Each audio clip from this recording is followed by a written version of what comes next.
Welcome to the No Regrets Leadership Podcast, where leaders are empowered to equip and disciple men.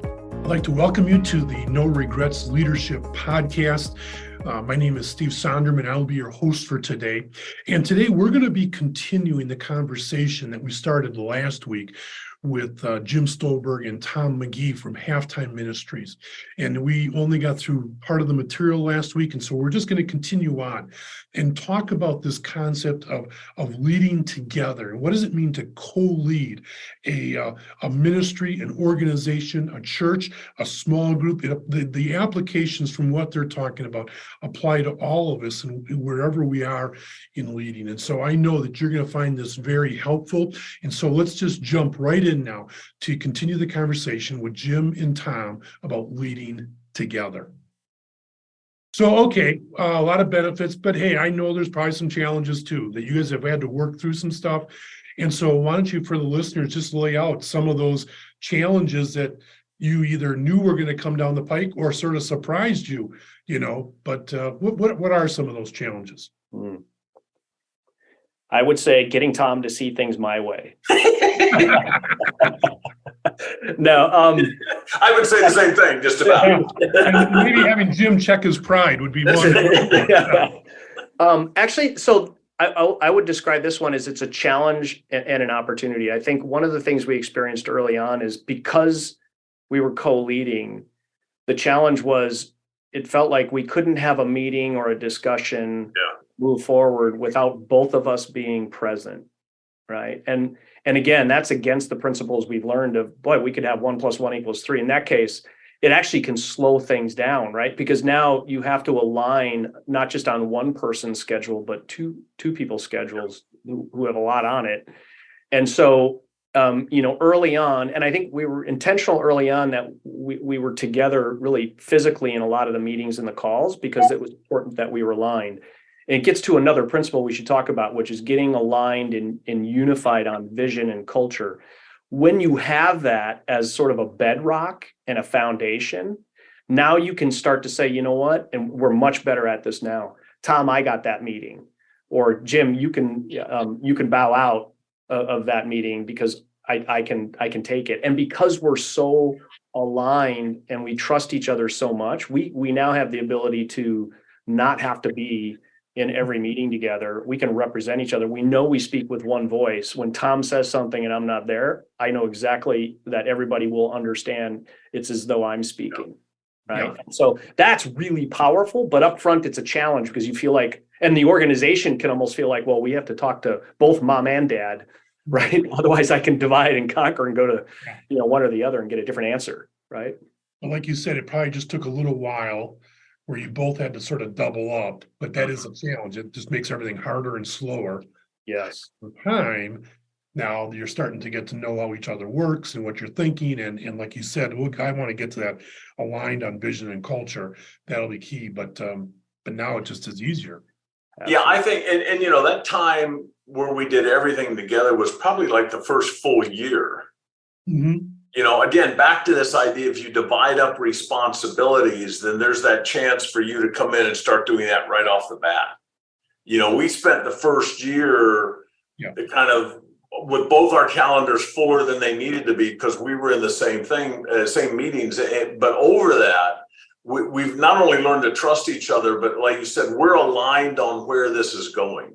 And so tactical decisions on what to do, we can easily trust each other because we know we're headed in the same direction. And so. Yeah, it's a short-term challenge for a long time. Yeah. And I think, and it's not like we did that of our own wisdom or anything. I think God just allowed us, because we had been working together so closely on the strategy. When we became CEO, we just continued to work together like that. And we were sort of the originators of the new vision, and it came from both of us, and therefore it was in both of us. And so for quite a while we were together. When we have hit a number of challenges, right? Like, are you sure you want to go this way? Why are we changing that? Can't we just do this? We have to interact with our board. We have to interact with our customers and our team. And if you're not aligned, if you really haven't know that you're speaking for one another without any, with all the best intentions, you can get separated. Yes. Right. And you start thinking what happens, and then tactically for your team is if you get out of sync, then what's a priority for me may not be a priority for Jim. And now you're sending mixed signals to the team. Because I'm saying I'm acting like I'm going to do this next month, and Jim's thinking we're going to do it 5 months from now, and they don't know what to do. They're trying to react to both of us, and it can get real confusing. So I think we continually, when we have our meetings and stuff, some of it's tactical, but a lot of it is just directional and cultural and those kind of things, because we can work out the other stuff on our own. Yeah. Yeah, that's really helpful. And it just takes time. There's no, right? Yeah. Well, and one of the things the board asked us right off the bat when we were considering being co-leaders was, well, if it comes down to making a decision, or it comes down to conflict, what are you going to do? And again, my response is I have harmony. There's no way we can have conflict. That's right. That's right. I avoid it. Just ask his wife. All right. That's right. So, and part of it, what we've realized, is that, one of the things is it came down to it, and this was, again, not something I naturally do, but I just said, if it has to come down to a vote, then Jim gets the vote. I see him as like 51% owner, right? And we'll just do that. And that kind of took it off the table for me, but we've never even come close to having to have something like that. And it gets back to, we're both trying to find the right answer. Yeah. And that eliminates 99% of the problems, because we end up, whether we like it or not, we feel it's best, and we've come to that, and we're going to run with it. So, it's a great point, because to Tom's point, it really was the first and only question the board had for us. The co-leadership, and for Tom to come out and say that really showed me where his heart is. Right? And again, it goes back to neither of us were in this for our own ego. And the beauty of it is, over the course of the 2 years now, we've never had to go there. Right.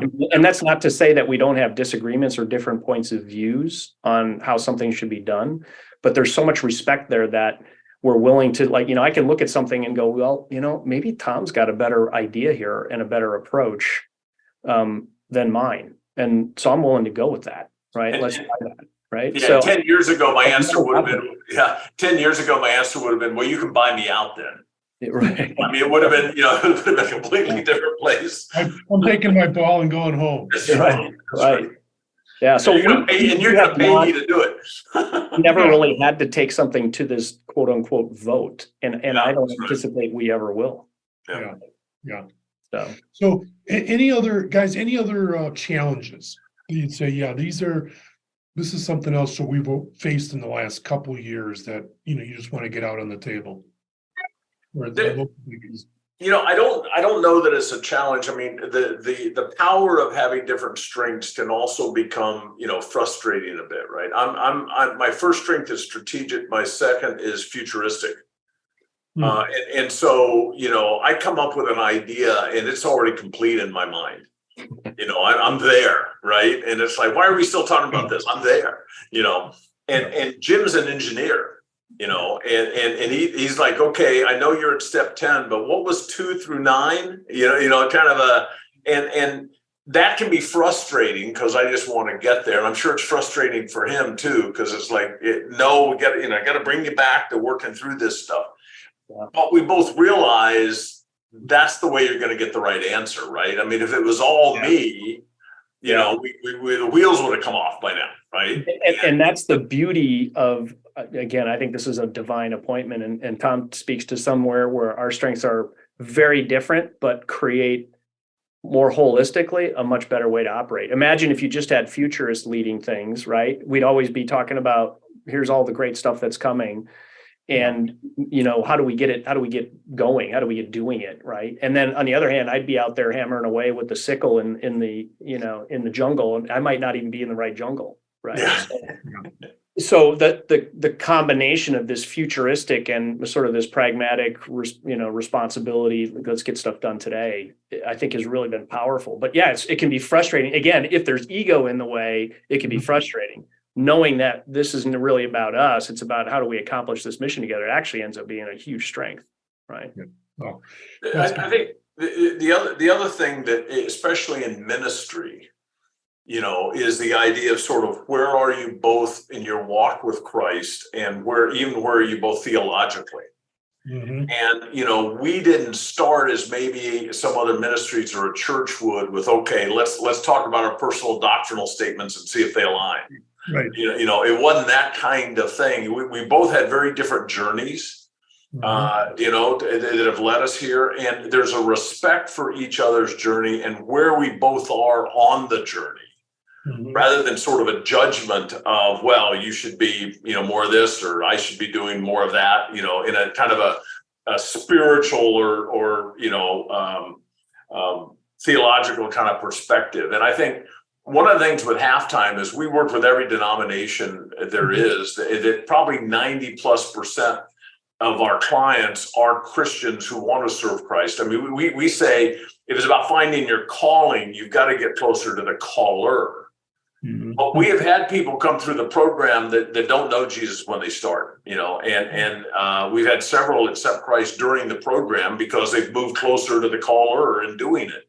Yeah. So we've got a pretty open relationship on how we go at this. But again, co-leadership at the top, when you feel the responsibility for God to even say that you're in a ministry, not just in a leadership development company or something.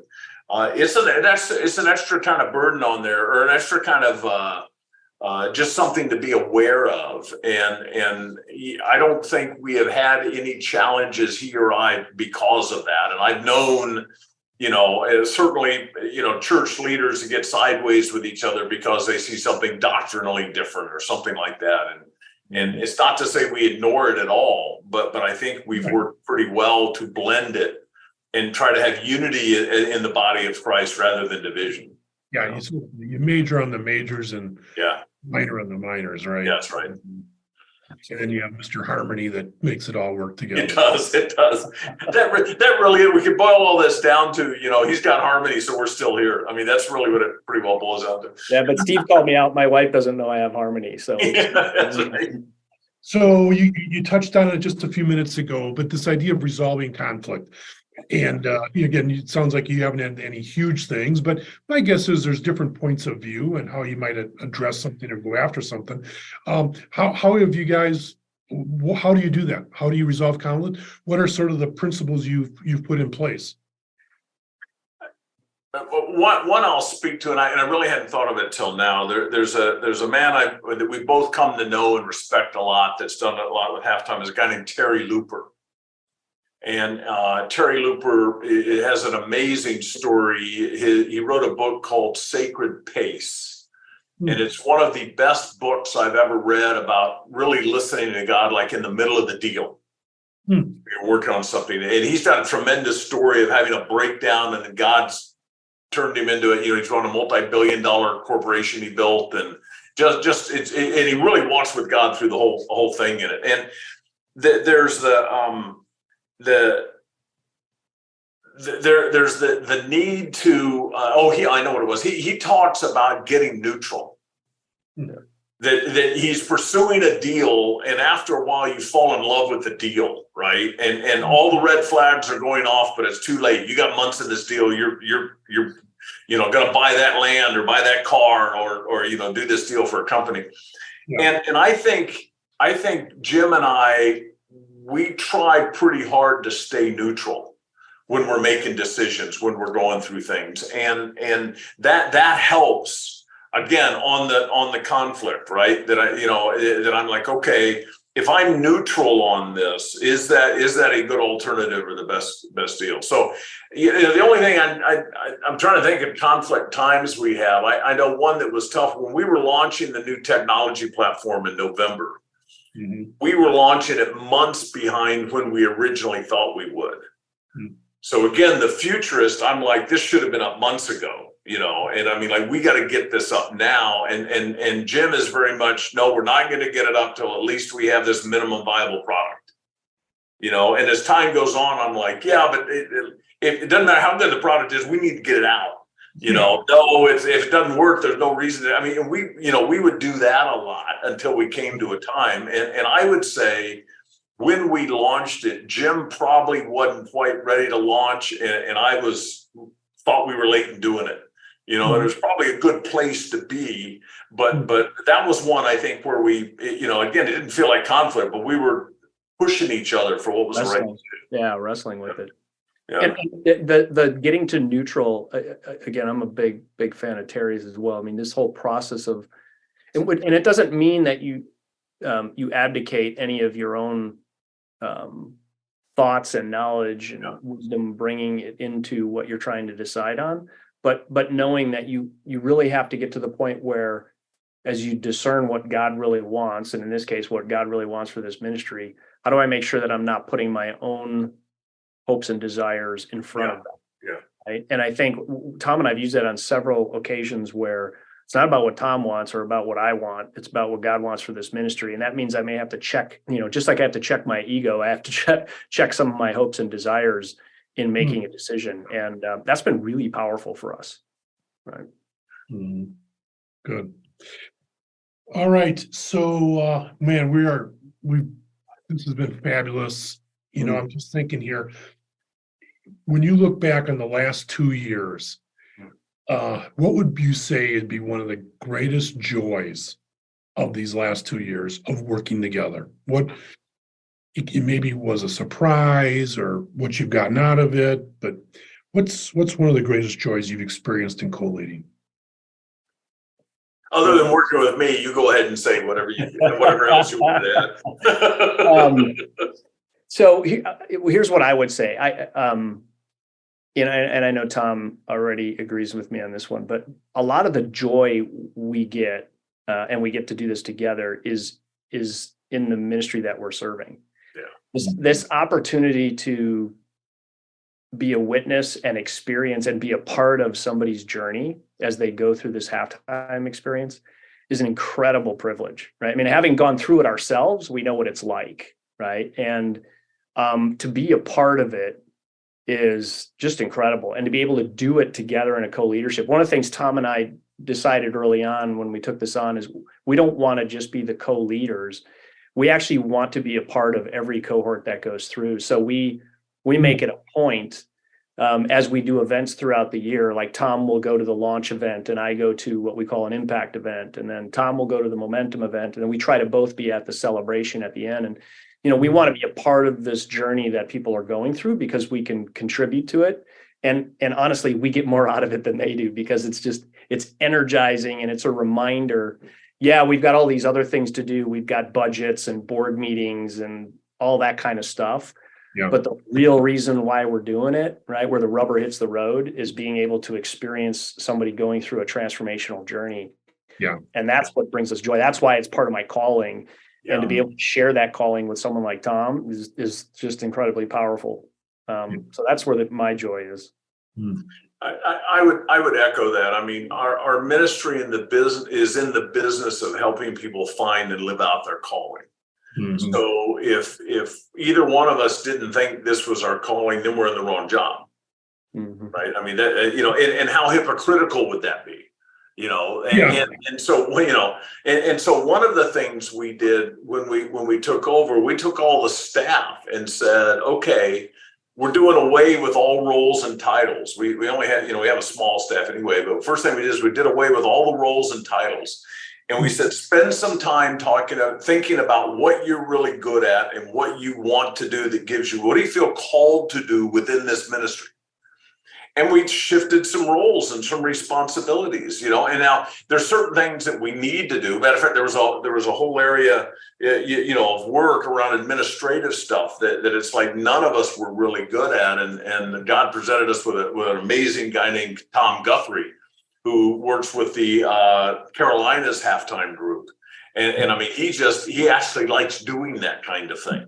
And it's like he's the unsung hero, right? Because I mean, we would be down in the weeds and hating life with that, but he loves it, and it's like, you go, enjoy yourself, and so when what you do for a living is supposedly about helping people have a joyful adventure, about it being on something that challenges them and is going where God wants them to go, but yet they can't not do it.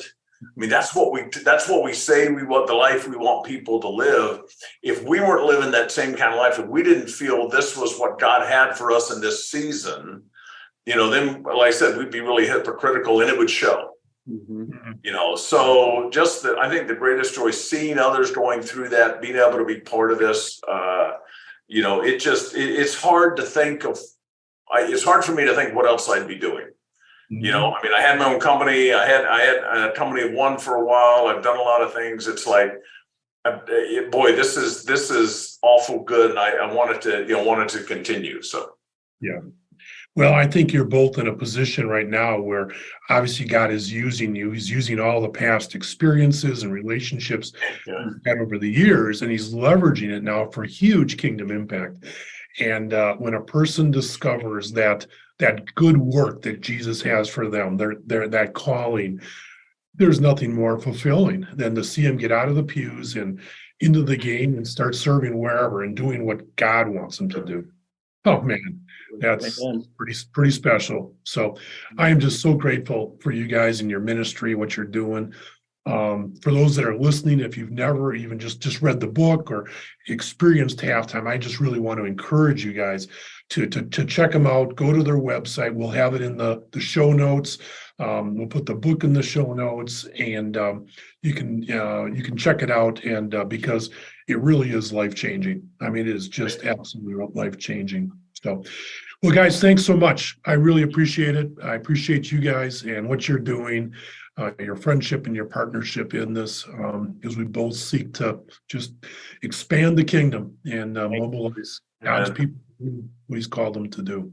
Yeah, thank you so much. Our pleasure. Thanks, Steve. Appreciate it. Thanks for having us. You bet. And so, guys, again, for you that are listening, if this was helpful in any way, just please give a review, forward this podcast on to others so that they can be encouraged by it just as much as you were. And so on behalf of Jim and Tom and myself, I want to thank you for listening and have a wonderful week. Thank you for joining the No Regrets Leadership Podcast. For more information and to access past recordings, please visit www.menwithnoregrets.org/podcast.